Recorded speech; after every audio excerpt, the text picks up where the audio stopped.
Assalomu alaykum. Chust tumanida maktabgacha ta'lim muassasalarida bolalar ovqatlanishi sifati va outsourcing xizmatlari faoliyatiga bag'ishlangan ochiq matbuot anjumani bo'lib o'tdi. Tadbirda bolalar salomatligi, oziq-ovqat sifati va jamoatchilik nazorati masalalari keng muhokama qilindi. Mazkur lavhamiz shu haqda. Namangan viloyati Chust tumanida maktabgacha ta'lim muassasalarida bolalar ovqatlanishi sifati, outsourcing xizmatlari faoliyati va jamoatchilik nazorati masalalariga bag'ishlangan ochiq matbuot anjumani bo'lib o'tdi. Tadbir Chust tumani madaniyat saroyida tashkil etildi va unda maktabgacha ta'lim tizimida oziq-ovqat ta'minoti, sanitar xavfsizlik, nazorat mexanizmlari hamda ijtimoiy tarmoqlarda tarqalayotgan axborotlarning haqqoniyligi masalalari keng muhokama qilindi. Matbuot anjumani Orzu va hayot ijtimoiy loyihasi rahbari Ilhomjon Qosimov tashabbusi bilan Namangan viloyatida jamoatchilik nazorati loyihasi doirasida tashkil etildi. Ushbu tashabbusning asosiy maqsadi jamoatchilikni qiziqtirayotgan dolzarb masalalar bo'yicha ochiq va shaffof ma'lumotlar taqdim etish, aholi ishonchini mustahkamlash hamda bolalar manfaatlarini himoya qilishdan iborat bo'ldi. Tadbirda Chust tumanidagi barcha maktabgacha ta'lim tashkilotlari mudiralari va hamshiralari, maktabgacha ta'lim tizimi mutasaddilari, outsourcing xizmatlari vakillari, ommaviy axborot vositalari xodimlari, blogerlar, jurnalistlar hamda jamoatchilik faollari ishtirok etdi. Endi har kungi borgan mahsulotni ko'rib, mana oldin ishlagan mudiralar o'tirishibdi. To'g'risi, juda katta rahmat aytmoqchiman. O bolamiz uyimizda yeyolmagan narsani hozir shuni yetkazib berishyapti. To'g'rimi qizlar? Mana shuning uchun bularga mana shu tashkilotdan xursandman. O'tirgan rahbarlar ham juda xursand bo'lsa kerak deb o'ylayman, chunki qiyin zamondagilarni ko'rib kelib, hozirgi oziq-ovqat sifatiga yetkazib berish nimalariga meni e'tirozim yo'q. Bularga katta rahmat aytmoqchiman. Matbuot anjumani davomida bolalar salomatligi har qanday iqtisodiy yoki tashkiliy manfaatlardan ustun ekani alohida ta'kidlandi.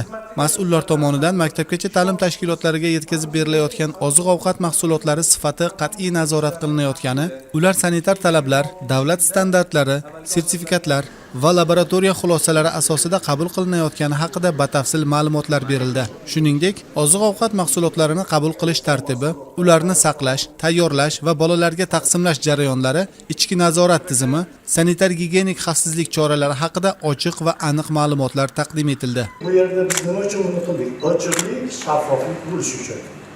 Mana shu ochiqlik, shaffoflik ortida kimning bog'chasida qanday muammo bor? Yechimi bo'yicha kim buni bajarishi kerak, kimni vakolatiga kiradi degan savollarga javob berish uchun kelindi. Biz bu to'g'risida qisqacha rolik qilib, biz o'rganish qildik, ijtimoiy o'rganish qildik, lekin o'sha ijtimoiy tarmoqda tarqatilgan holatlar birortasi o'z tasdig'ini topmaydi. Bizni ko'rishimiz bo'yicha, agar biz kimgadir kira olmagan bo'lsak, kimgadir ish topmagan bo'lsak, bemalol mana shu holatda shu yerda mana ochiq yig'ilish, ochiq matbuot anjumani bemalol chiqib o'sha gapini gapirishi mumkin.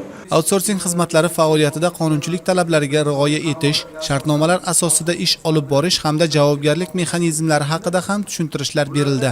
Matbuot anjumanida ijtimoiy tarmoqlarda tarqalayotgan ayrim videolar va xabarlar bir tomonlama, tekshirilmagan va manipulyativ xarakterga ega ekani, ular real holatni to'liq aks ettirmasligi dalillar asosida izohlab berildi. Shu bilan birga, jamoatchilik nazoratining ahamiyati, tanqid va takliflarning ochiqlik asosida qabul qilinishi ham muhim ekani qayd etildi. Ishtirokchilar tomonidan berilgan savollarga mutasaddi tashkilotlar vakillari tomonidan bevosita javoblar qaytarildi. Muammolar, taklif va mulohazalar muhokama qilinib, sohadagi ishlarni yanada takomillashtirish bo'yicha amaliy takliflar ilgari surildi. Anaqa ayrim bog'chalar borki, ular to'liqda, Sirojniki aytganday, to'liq hamma narsasi to'liq bor, hamma joyda. Lekin bizda yetishmagan narsalarimizni Doniyorbek orqali chiqdik. Ariston, gaz plita, pech, morozinik yetkazib berishdi. Undan tashqari oldingi oyda mesrovka olib berishdi. Hamma narsamizni sekin-sekin astalik bilan qilib berishmoqchi, qilib berish boshlashdi ham.